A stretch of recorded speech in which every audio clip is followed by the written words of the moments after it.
So as you may or may have not heard, we have been working with the Department of Correction for about 5-6 years now, going on 6 years, on studies of correction officer well-being. And the project we're talking about today grows out of an early project we did on stress with Arizona State University. As I often sort of relay, during that study, some of the officers who participated in the stress study indicated that they were primarily participating because they were concerned about the officer suicides, which was something we were not actually that familiar with at the time. But upon interviewing more and more officers, we decided to write a grant to the National Institute of Justice to conduct the first study on correction officer suicide ever, as far as we can tell. There have been a few surveys, but nothing that really delved into this topic. And so we wrote a grant to the National Institute of Justice, and that project was funded in 2016. And these results are preliminary results from that project. We don't do this alone, of course. Carlos and I work together as the leads on this project, but we couldn't do this work without the help of the Massachusetts Department of Correction, which allows us to do this research more or less without any interference, but with a lot of assistance. They allow us to do our interviews on site, on shift, which makes it possible for us to interview large numbers of officers. MCUFU, the Correction Officers Federated Union, has always supported our work and helped us get the word out, helped us approach the officers and helped our participation rates. We're pretty sure of that. The On Guard initiative is a nonprofit that was started by the daughter of one of the officers who died by suicide. And they really helped us in the first part of the study, connect with the families of the officers who had died by suicide, which you'll learn about in the first part of the presentation. And then finally, Riverside Community Care is a suicide prevention and postvention nonprofit that works a lot with suicide survivors, both before, both in the prevention work, but also in the postvention work in the aftermath of a suicide. And they really helped us as we designed the study in particular. And so we wanted to acknowledge all of our partners in this work. So by way of background, between 2010 and 2015, as many of you will probably know, a large number of officer suicides took place at the department. We know that at least 20 current or former officers employed either currently or previously by the Massachusetts Department of Correction had died by suicide. I often say when we first started this study, when we wrote the grant, we knew of 16. We learned of the additional 4 through interviews with officers, which you'll learn about in phase 2. And we actually learned about even more suicides than the 20. But we focus on this study on the suicides that we were able to confirm independently were actually suicides, as I'll talk about later. I'm often asked whether that is actually high, like how do we know that's even a lot? And so it's useful to think about it in terms of the rate. So the suicide rate among current and former department officers was 105 per 100,000 over this 6-year period. You can compare that to the Massachusetts rate. Massachusetts actually has one of the lowest suicide rates in the country at about 10 per 100,000 in any given year. And so you can see that this rate is about 10 times higher than that, than you would expect in Massachusetts. That said, the population of people who work for the department are mostly men who are between the ages of 25 and 64. And that's a very high risk group for suicide outside of corrections. But even taking into account that that's a high risk group, the rate among the officers in this department over this period was still 4 times higher than the rate you would expect in this high risk group nationally. So I always say, yeah, there definitely was a problem, just to start off and make that pretty clear from the outset. This next graph shows you the officer suicides by facility and contrast that with inmate suicides by facility between 2010 and 2018. So a little bit longer of a window than was in our particular study. You can see that there were 31 inmate suicides over that period and 21 officer suicides. So one occurred after 2015. It also splits it out by facility. So this chart shows you that the suicides among officers have concentrated in particular at 3 of the facilities. So Bridgewater State Hospital, MCI Cedar Junction, and Sousa Baranowski each experienced 4 officer suicides over this window, which is obviously the the majority of officer suicides occurred at one of those three facilities, although some of the other facilities clearly had at least one suicide, and only three of the facilities where there are no officer suicides. You can also see the trends in inmate suicide there. And generally, suicide rates are known to be incredibly high among incarcerated populations. And so that the officer suicides were rivaling the number of inmate suicides was particularly troubling given the high rate in that other group. This next chart is a similar chart, but this one actually shows by year the number of suicides the department experienced and adds what we call the suspected suicides. So this includes current and former officers. And so several of these people had retired or resigned. But I do like to be clear that among those who retired or resigned, all but one had done so in the previous 2 years. So these were not retirees who had retired decades ago and then died by suicide, but rather recent retirees from the department. You can also see here the lighter blue bars are suspected suicides. We, again, were not able to independently confirm that those were actually suicides, but they were generally names that we got from officers who told us the names of people who had died by suicide. And from our perspective, although we didn't include them in the case study part, they were perceived to be suicides by officers that we interviewed, and they were suspicious deaths in that the person typically died of a drug overdose.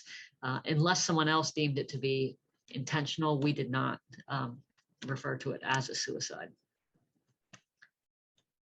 And so you could see that there was a problem with officer suicide, and we set out to study that problem, both in terms of its better understanding the phenomenon of correction officer suicide. So we wanted to better understand the fatalities. We wanted to identify patterns and trends in the life and work histories of the officers who had died. But as you'll learn in the first part, we also wanted to be able to talk about the officers as people. And so that led to a mixed method approach to conducting this sort of first ever comprehensive study of suicide. Again, to identify key risk factors, but also to address the many impacts of suicide, not only on the families and friends, but also on the institutional climate, and crucially on the psychosocial or psychological well-being of those who still work in corrections in the prisons in Massachusetts. So our overall study objectives, there were really 5 key objectives. The first was to develop an understanding of the context within which suicide had occurred. The second was to better, as I mentioned, understand the impacts. And by that, we were pretty expansive in our definition of impacts. We also wanted to assess the effects of those suicide deaths on the environment and on the well-being of the officers who still work under staff as well, who still work in the correctional facilities. Identifying risk factors for anxiety, depression, and suicidal ideation was another key goal. And then finally, to understand how social networks might be related to suicidal ideation and indicators of well-being. So this project was done in 2 phases. So we'll actually do this presentation in 2 phases. And I'll start with phase 1. The first phase was really the part of the project where we focus on the case studies. And our primary goal here was to develop a rich understanding of some of the personal, occupational, and institutional factors that could lead to officer suicide. And we hoped that we would be able to identify risk factors for suicidal ideation eventually, and also to describe the many impacts. So these case studies involved a number of elements. We did pretty extensive background research ourselves. The department, as I mentioned, initially gave us the names of 16 officers who they had known to have died by suicide. Over the course of the 4 years, we learned about several more, and were able to confirm the 20 suicides that occurred between 2010 and 2015. And we did background research on all of those cases. We also were given access to the personnel files of each of the officers who had died by suicide, and reviewed the entire personnel file for the length of their career, whether it spanned 6 months or 32 years in one case. We conducted focus groups with members of the administration and with supervisors of officers to better understand how they've responded to suicide and how they understand changing dynamics in the workplace. And crucially, probably most crucially, we conducted one-on-one and group interviews with family members, friends, and colleagues. So those interviews really form the core of our phase 1 case studies. In phase 2, which we'll talk about in the second part of the presentation, we went back into the department to assess the impacts and to assess the well-being of officers who still work there. And for that part of the project, as you'll learn, we conducted 440 interviews with officers, including probably many of you who are watching. We interviewed 319 officers who were randomly selected. These officers were all ranks, from officer all the way through to captain. Separately, we interviewed 45 new recruits who were also randomly selected. Why we did this will become clear in the second part of the presentation. And then finally, we also interviewed 76 volunteers. So the volunteers were focus group participants and people who just wanted to participate, wanted to be part of these interviews, and several friends of the officers who came forward and wanted to volunteer as well to do an interview because they cared about this issue specifically. We'll come back to phase 2 in the second half. So the phase 1 suicide case studies, again, focused on the suicides between 2010 and 2015. And this graphic just really shows how the suicides dispersed across the population of officers. So the green male figures there are men who were actively employed by the department at the time that they died by suicide. The gray male figures were men who had previously worked for the department. Again, most had retired or resigned within 2 years of their death by suicide. The red female figure is a female who was currently employed by the department, and the purple female figure is a woman who had retired or resigned prior to her suicide. You can also see the ages there on the right, also color coded, but that was the age at which the person died by suicide. And you can see there that these officers range from very, very young at 23 at the youngest to 62, but there's a real concentration in the 40s, as you would expect to see based on high risk ages for suicide. Again, we reviewed their personnel files. We also pulled their criminal history records. We did this in part because during our family interviews, we learned that about some run-ins with law enforcement that may have played a role in at least 1 or 2 of the suicides. And so we decided to pull the criminal histories for all of the officers who had died by suicide. We also pulled all the incident reports that they were involved in, whether they wrote the report or referenced in the report, and also all the disciplinary reports. So this is for the 20 officers who had died by suicide, and the department provided 2,549. They actually provided all incident reports. We identified 2,549 incidents in which an officer who had died by suicide was referenced, and 640 disciplinary reports that the officers had typically written. We wanted incident reports to code for exposures to violence, as we'll talk about a little bit later. Exposures to violence might be a causal factor in in the suicides themselves. And so we were interested in exploring how much these officers had actually been exposed to violence, and we use incident reports to do that in the context of work, of course. We also asked for internal affairs investigations, but we were not given direct access to those. It's the only thing the department refused to provide. They did eventually agree to let us know whether these officers had ever been investigated by internal affairs and whether they had been under investigation in the year immediately preceding their death. As I mentioned, the most important piece from our perspective was the interviews with the families and friends of these officers. We reached out to families and friends of all 20 officers who had died by suicide, primarily using published obituaries to identify the friends, the family members, and some of the friends who were referenced there. We heard back from 17 of the 20 families, so 85% responded, which surprised us at the time because they had to affirmatively send in a card, and we expected that might not yield many responses, but we heard from 17 of the families. Several of the families said that it would be too difficult to interview, and some of the families corresponded and friends corresponded by email but didn't participate in interviews. So at the end of the day, we ended up interviewing a total of 42 family members and friends of 12 of the officers who had died. It's also important to note that 15 of those, so just over a third of the family members and close friends that we interviewed, were also current or former officers with the Department of Correction. So because we included close friends and some of these families are correctional families, there are officers represented in the case studies as well. As I mentioned, the suicides among the employees occurred across all ranks. They occurred very early in the career to post-retirement, and they occurred across varied correctional settings. So as you saw on the graphic, there were 18 men and 2 women. They ranged in age from 23 to 61. The average age, or close to 62, the average age was 41. But half of them were between 40 and 49 years of age. And I note that primarily because that is an incredibly high risk group. Men between the ages of 40 to 49 are at higher risk for suicide than almost any demographic. And their employment status, so 15 were actively employed at the time that they died, although 2 of those officers had been detached with pay, and 5 or 25% had resigned or retired at the time that they died by suicide. We're often asked about the overlap between veteran suicide and officer suicide. So I'd like to point out that 9 of these officers were veterans, so slightly less than half at 45%. And they were of all different ranks. So we had 14 officers, 3 sergeants, 1 lieutenant, and 2 captains who had died by suicide in our sample of officers who had died. And their average years of service was 15.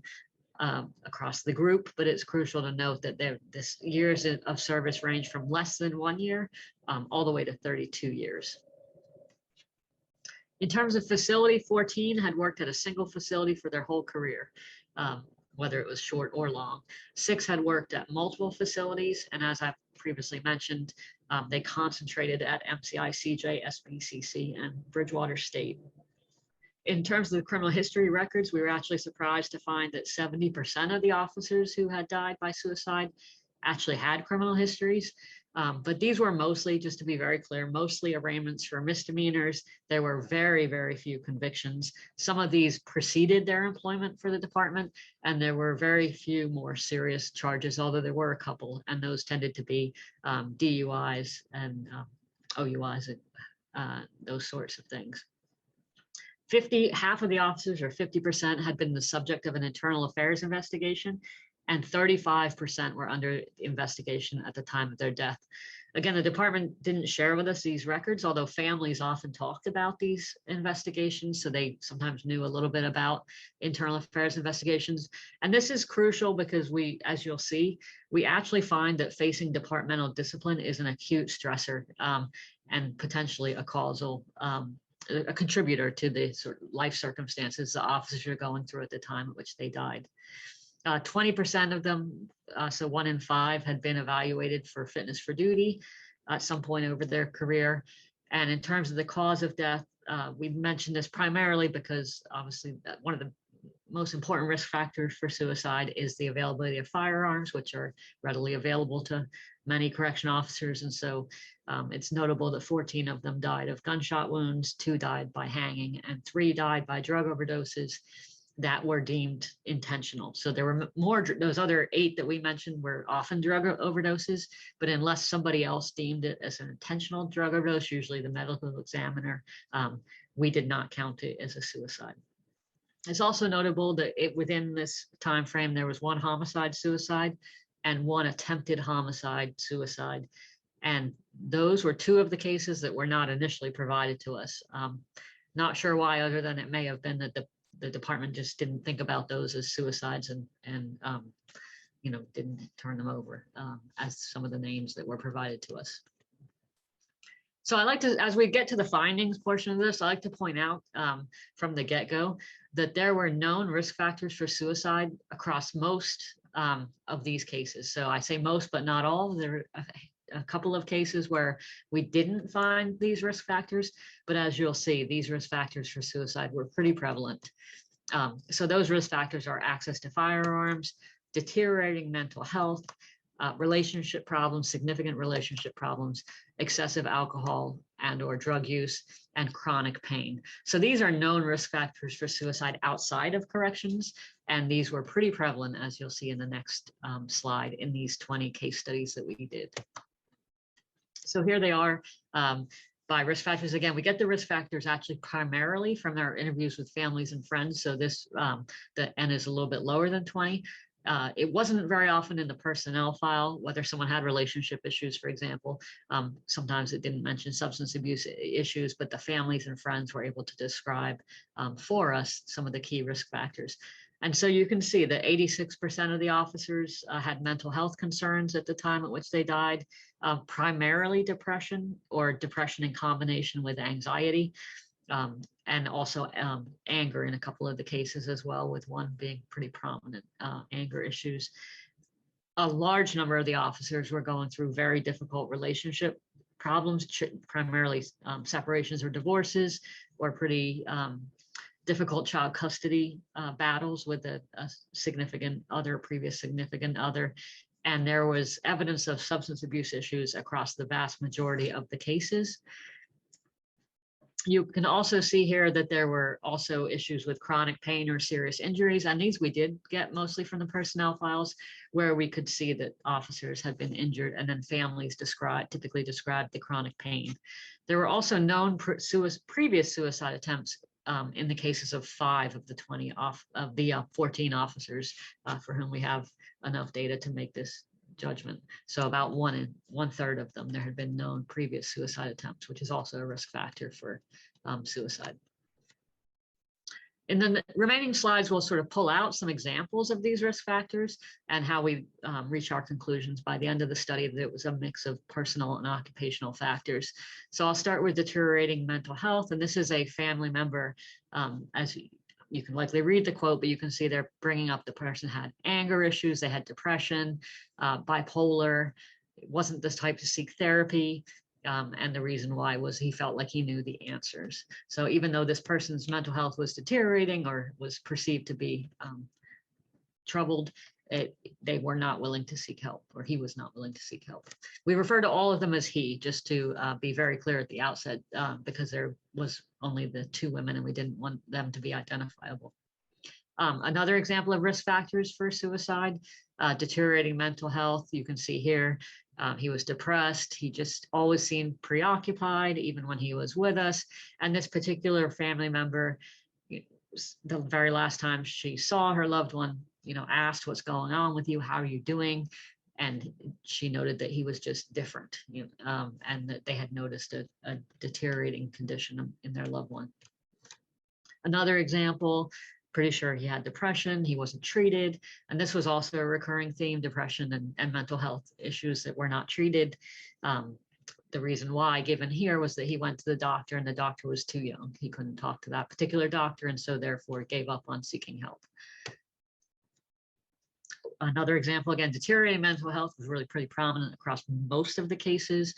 He had major paranoia, and this family member noted that it was, in their perspective, working in corrections that led to this paranoia. And here you see a litany of examples of the sort of examples of the paranoia that come from working in corrections. We hear a lot of these same examples of when you go somewhere, your back needs to be to the wall. You hear that all the time, etc. This particular officer was so highly paranoid that he was sleeping with a gun under his pillow toward the end of his life. Relationship issues were just as prominent as mental health issues, or almost as prominent. It was very often that the officer was going through a divorce or a separation and desperately trying to keep their family together, or to maintain connections with their kids, or to save their relationship. And this is a good example of this. The relationship issues, this family member said it had a lot to do with the mental situation. It got to him that his family was fractured. Another example of this, the family issues with his wife and kids diminished his work performance. So here the family members and friends were pointing out that things going on at home were impacting the work as well. And that's an example from a fellow officer who was a good friend of one of the officers, who said other officers were noticing problems. Many of the families connected deteriorating mental health and substance use. As I mentioned, substance use was very prevalent in these cases. And this is an example of where someone said that the depression was probably from the drinking. that the substance abuse problem that the person was developing, depression hadn't been a part of his life prior to when he started working in corrections and when he started drinking, which was also aligned with working in corrections. And this family member connected it to the job actually being difficult for this officer, and working for the DOC haunted the officer, as is clear from the quote. An example of substance use, we saw example after example of this, of family members talking about their loved one, and other officers talking about themselves and others going out to the bars. Everyone was there all the time. He did a lot of drinking to cope. All his friends did. There's something wrong there. So we often saw this theme that, going after work to the bar, at least in the officer suicide cases, was a pretty prevalent theme. Here's another example of it. It gets old. You just hang out with the people that you work with because that's all that you have.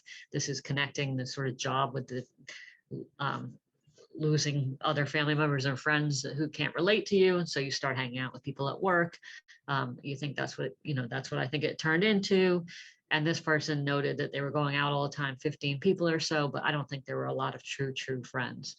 And again, that was another example of the family tying the substance use to the career and also to the officer's death.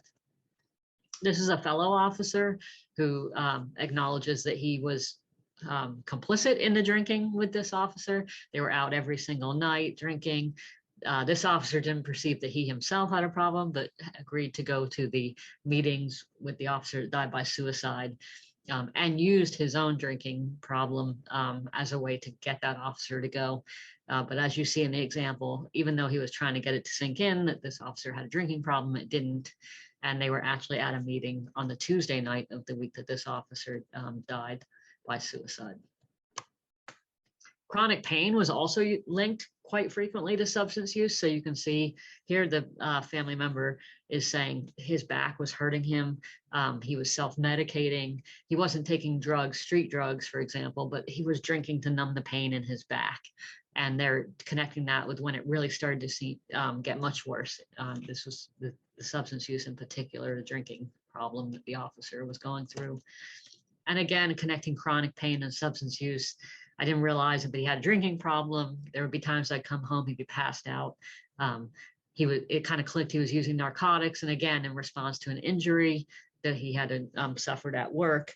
And then he moved on to Vicodin, then oxycodone. And then the family member said she wasn't sure where it went after that, for example. So again, this chronic pain issue, typically from injuries at work, but sometimes from chronic pain tied to things outside of work, was often interconnected with substance use. So some of our main findings, as these quotes make clear, is that while known risk factors for suicide that have not a lot to do with work were clearly prevalent, there were features of the occupational context that were important as well. So here, across many of the officer suicides, again, not all, but most, there were extensive exposures to violence. There were expectations that the officers should be tough and suck it up, which interacted with a stigma that's pretty prominent in corrections, not only with mental illness, so not only a stigma around mental illness, but also around help seeking, and that those sort of occupational culture factors interacted with individual risk factors to put these officers and officers more generally in our perspective at a higher risk for suicide. In terms of the exposures to violence, again, 12 of the officers who died by suicide had worked at Bridgewater State, MCICJ, or Sousa Baranowski.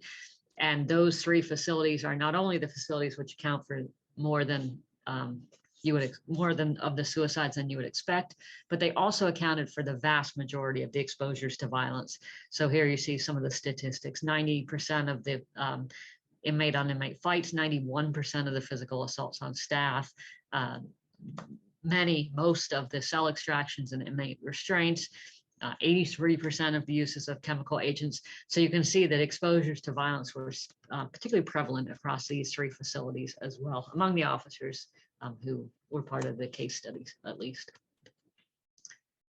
The occupational context of corrections, what we call the working culture, we identified it as problematic in at least 3 specific ways. So potentially in more than just these 3, but these 3 were very clear.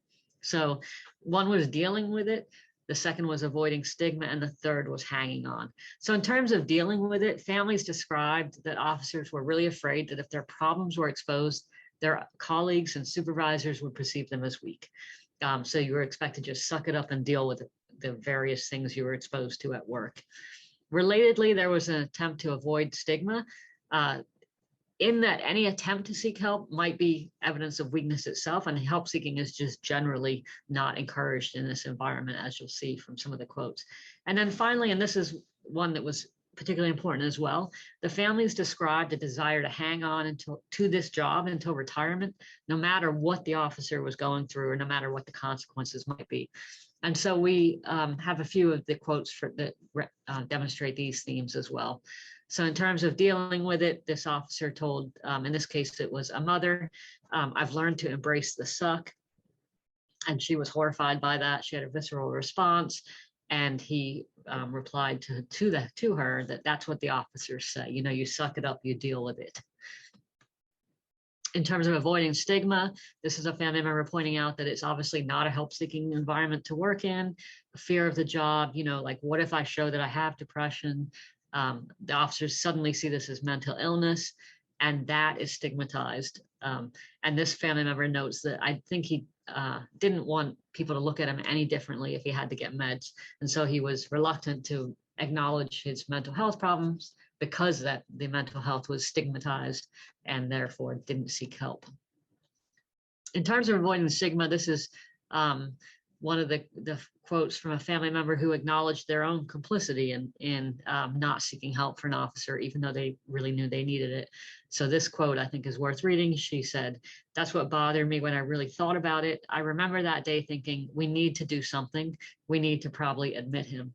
But everybody, some of the conversation, this is the truth, I'm just being honest. Some of the conversation was, we can't, his job. And that's the truth. I'm just being honest."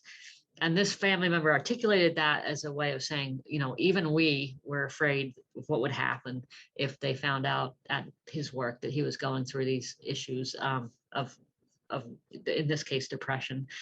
This was not the only family who was trying to avoid the stigma, but probably the family that most articulated that they themselves were partly feeling guilty for their unwillingness to seek help and connecting that to his job. And then finally, this hanging on theme was really prominent, not only through the case studies, but as you'll see later in our interviews with officers in the second part of the study, where they're just doing their time, they're counting their days. Several times, officers have told us, just like this family member did, that they count down literally in terms of 5 years, 2 months, and 10 days left. This family member says they're counting, every one of them is, and indicating that this loved one felt trapped in the job. He didn't have anything else to do, and therefore just hung on until it was, in this case, obviously too late. And so to conclude, our main conclusions across the case studies, again, it's the 20 case studies of officers who died, were that both work and non-work circumstances contributed to this elevated risk. Although we do like to note that a leading theory of suicide is that while a lot of people can think about suicide, only those who have acquired a capability can actually die by suicide. And this theory actually postulates that occupational or other exposures to violence may explain elevated rates of suicide among certain groups. And that would include groups who work in the protective services like correction officers, police officers, et cetera, that those occupational exposures to violence might be important. The other main conclusion that we came to was that the work environment in corrections can be a particularly unforgiving place, especially when an officer is struggling. And I like to point out that none of our interviewees suggested that working in the prisons by itself led to the suicide of their loved one, but many, in fact, most emphasized that the features of the work environment of corrections made it exceptionally difficult for these officers to admit that they were struggling or to reach out for help, even when they knew they needed it. So even the interviewees were connecting the sort of interconnected personal and work circumstances.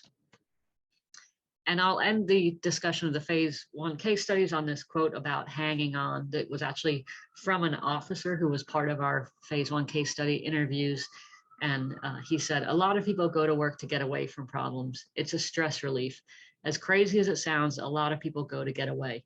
But when you go to work and you're not quite 100% yourself and people kick you while you're down, they put you through hell, the administration is playing stupid games. So now you come to work miserable and you leave even worse. Now you go home and the problems at home are getting worse because you're aggravated. It keeps snowballing and snowballing and snowballing. That's where I feel the problem is. Instead of trying to help somebody, let's make things worse. And when you work in a negative environment like that every day, the job's hard enough alone without the BS. And so this officer is getting at that interplay between problems at home and problems at work and how it impacts not just the officers who died by suicide, but also the officers that he works with more generally in his perspective. And we'll pause here and turn in the second video to the findings from phase 2.